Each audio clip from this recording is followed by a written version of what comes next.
Mentiras, medias verdades, tergiversaciones, una campaña de oposición permanente. Hoy desenmascaramos la actitud de faltar a la verdad e intentar posicionar una realidad que el Ecuador no la vivió durante estos 9 años de gobierno. El tema de mayor crítica y comentarios es el relacionado a las consideraciones económicas y la idea de asegurar que el modelo utilizado en el país fracasó.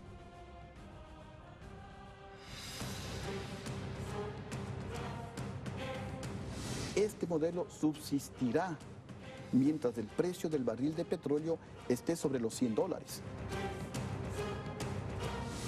El modelo de la revolución ciudadana se está agotando. Ahora que el precio de petróleo está bajando, el modelo de la revolución ciudadana está también bajando. La oposición irresponsable en esta coyuntura trata de hacerle creer a la gente que este es un problema del Ecuador. Y lo que no le dice a la gente es que el mundo está atravesando una coyuntura muy complicada.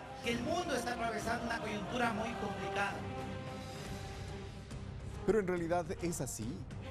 ¿Acaso los precios bajos del petróleo han detenido proyectos rezagados por años en el país y que han sido cristalizados por el actual gobierno?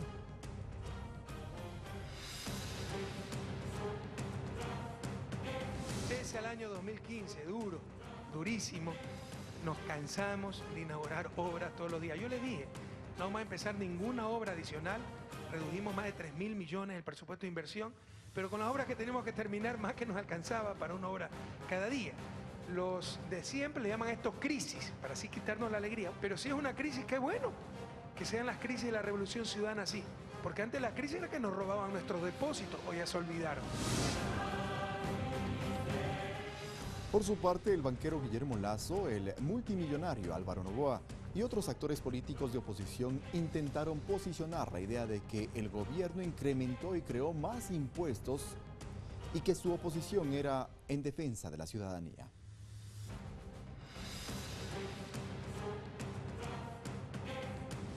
La canasta familiar y otros artículos están carísimos por la cantidad de impuestos que hoy en día pesan. Ese es el modelo de la revolución ciudadana. Más impuestos, más controles. Este es el gobierno que más impuestos le ha clavado al pueblo en toda su historia. La subida de los impuestos. Dejen de pensar en cómo crear o subir los impuestos que ya existen. El gobierno se está excediendo en el cobro de impuestos para seguir teniendo dinero a raudales para gastar. Excesivos impuestos, incremento de tributos. ¿Será que tanto Lasso como Noboa embanderaron una lucha que se ajusta más bien a una situación que debe ser entendida en dos momentos? Una, antes de este gobierno, y otra durante el actual poder político. Planteamos esta inquietud en función de sus declaraciones de impuestos, tomando en cuenta que los dos son dueños de empresas y bancos. Conozcamos algunos datos para entender lo expuesto.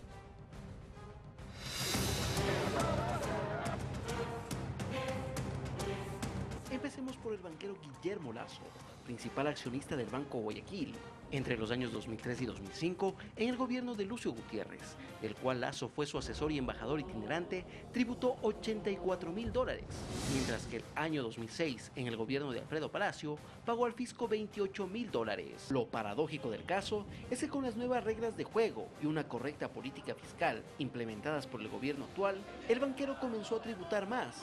Entre los años 2011 y 2014 pagó por impuesto a la renta $10 millones, es decir, 917 veces más que en los gobiernos de Gutiérrez y Palacio. Aquí otro ejemplo. El multimillonario Álvaro Noboa, en los mismos periodos, es decir, del 2003 al 2006, pagó $695.000, mientras que entre el 2011 y 2014 la cifra ascendió a los $2.600.000, esto es 3.7 veces más. Una cosa es lo que aparece ser, otra cosa es lo que se es. Entonces lo que la gente tiene que aprender es hacer esta distinción. Hablo de la coherencia de la persona en sí mismo. Seguimos preguntando, ¿se trata de una evasión de impuestos? ¿Sus negocios no tenían la rentabilidad que han logrado en estos últimos 9 años? ¿Cuál es su verdadera lucha? ¿Los intereses de la ciudadanía o los suyos, los de carácter personal? Pero la estrategia de la mentira ha sido continua. Recordemos lo que se decía en 2014 del entonces proyecto de Código Orgánico Integral Penal, COIP.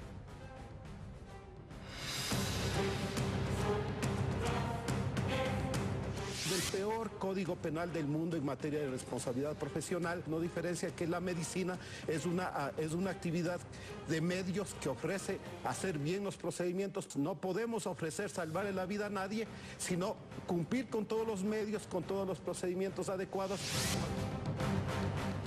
3 años antes, es decir, en 2011, los mismos actores políticos hicieron campaña por el no en la consulta popular. Escuchemos lo que se afirmó y que, por supuesto, no se cumplió.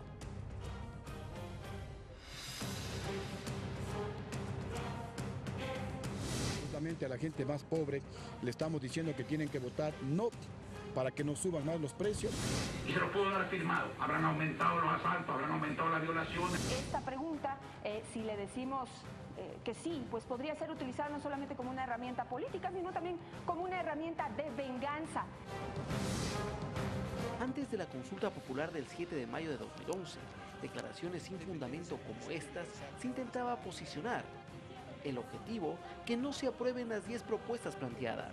Un ejemplo, en la pregunta número 9, la cual consultaba al pueblo sobre la creación de un consejo que regule los contenidos violentos y discriminatorios en los medios de comunicación.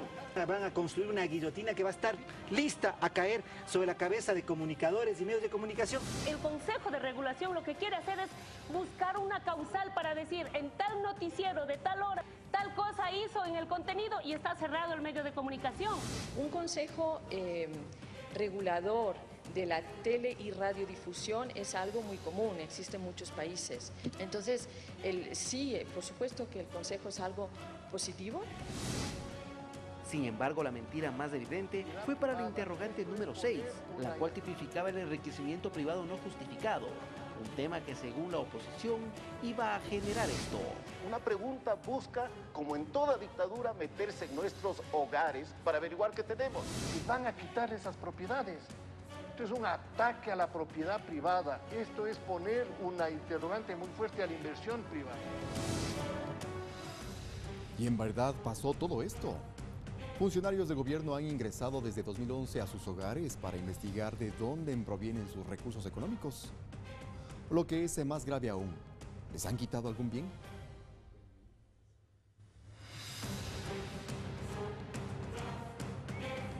Una campaña más para desprestigiar al presidente.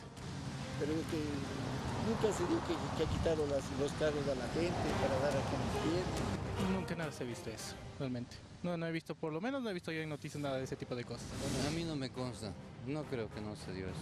Le lavan el cerebro, podríamos decir. Y claro, hay gente que se deja hacer eso y cree. Yo sinceramente no creo que ha sucedido ni pueda suceder. Además, actores políticos aseguraron que con la consulta popular se pretendía meter mano a la justicia. ¿Fue aquello o podríamos identificar una modernización que por décadas estuvo estancada? Veamos.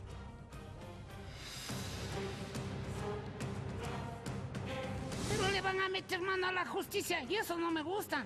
Porque después la justicia nos ha de meter mano a nosotros. La justicia será peor cuando se aprobara eso. Prácticamente ya controla la justicia. Ahora quiere hacerlo más rápido. La justicia ahora, la verdad, creo que está siendo muy transparente. Hoy en día hay más sentencias y más casos que se ajustan a la Constitución y a las leyes. Sí veo transparencia en la justicia, más que todo en los procesos. Comparando con la atención anterior, es un abismo tremendo, por cuanto la atención es rápida, eficiente. Y todos los procesos o lo que ahorita está sucediendo es público. Regresemos aún más en el tiempo. Previo a septiembre de 2008, periodo en el que tanto medios de comunicación privados como actores de oposición también mentían con tal de lograr que la nueva Constitución de la República no sea aprobada por la ciudadanía.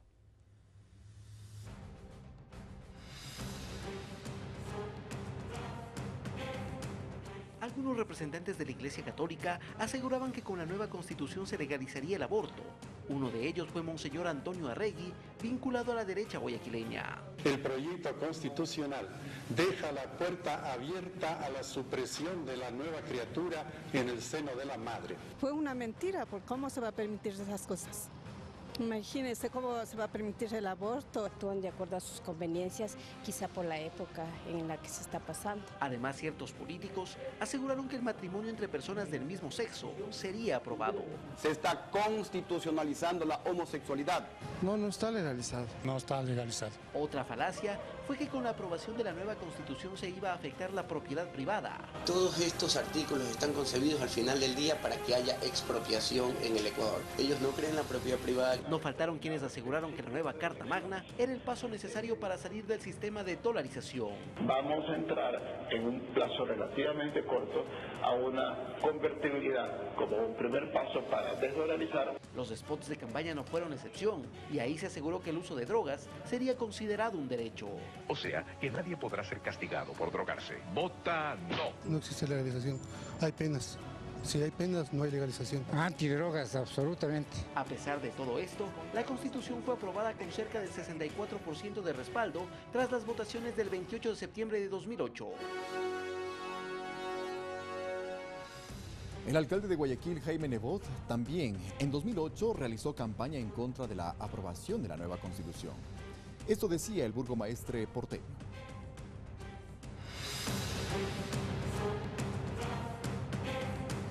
El artículo 261 de la Constitución dice claramente que el Estado se reserva la administración en exclusiva de registro civil. ¿Eso qué quiere decir? Que el registro civil, ¿no es cierto?, que nosotros hemos hecho, va a ser convertido, como todo lo que toca al Estado, en la misma posilga insultante que es hoy día ese suplicio al que llaman registro civil. Además, el artículo dice con claridad que se reservan en exclusiva las políticas de educación y de salud. ¿Eso qué quiere decir? Que nosotros no vamos a poder entregar libros gratuitos.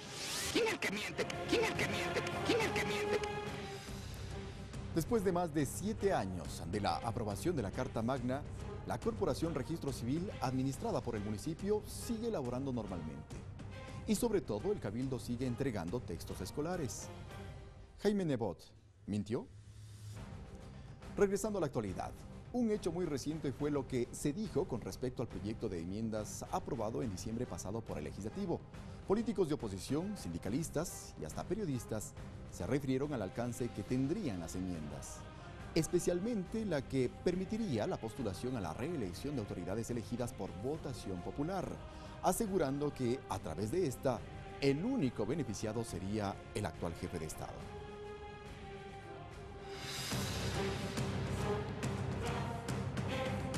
Es evidente que su intención muy clara es mantenerse en el poder y presentarse en las elecciones del 2017. El presidente ha presentado un proyecto de ley que cambia la Constitución para perennizarse en el poder. Implican la institucionalización de la reelección indefinida, tener a Rafael Correa como presidente del Ecuador para siempre. Es un paquetazo en realidad. Debemos evitar que el Ecuador, la República del Ecuador, una persona quiera convertirla en un estado feudal. Para completar el propósito que siempre tuvo de perpetuar en el poder a Rafael Correa, plantea reformar la Constitución y establecer la reelección indefinida mediante una enmienda. Aquí podría perennizarse una dictadura. Opiniones sin fundamentos.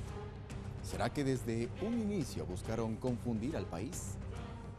Aseguraban que el presidente de la República pretendía perpetuarse en el poder. Sin embargo, el propio jefe de Estado pidió a la Asamblea Nacional se incluya una transitoria para que tal disposición entre en vigencia a partir del año 2021 y no en las elecciones del 2017.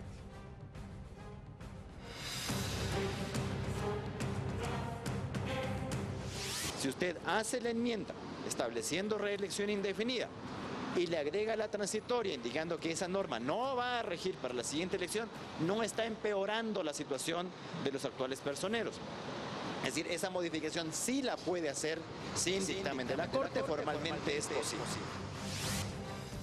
Entonces, ¿se trata de una oposición que plantea sus propuestas con mentiras o medias verdades? ¿O es un grupo de políticos cuyo objetivo ha sido afectar a un proceso democrático que gobierna con el respaldo ciudadano?